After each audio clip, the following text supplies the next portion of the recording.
Паник атаката не означава, че полудяваш. Обикновено в такива състояния въздухът не ни стига.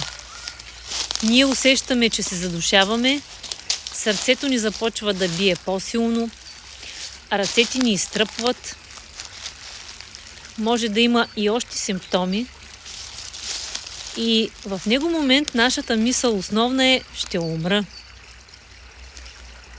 В такива моменти нашето тяло иска да ни подаде сигнал, който ние не отчитаме.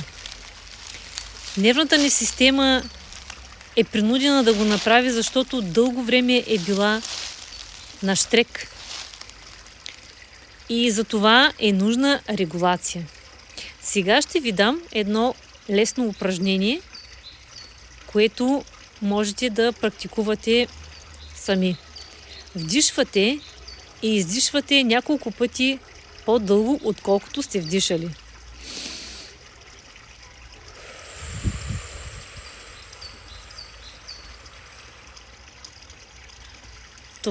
Тази практика води до пълно успокоение на тялото и на нервната система много бързо.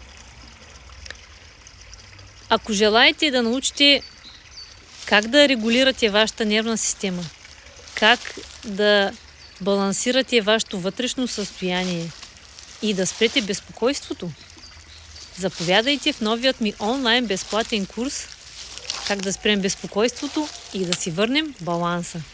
Линк ще оставя в коментар под видеото.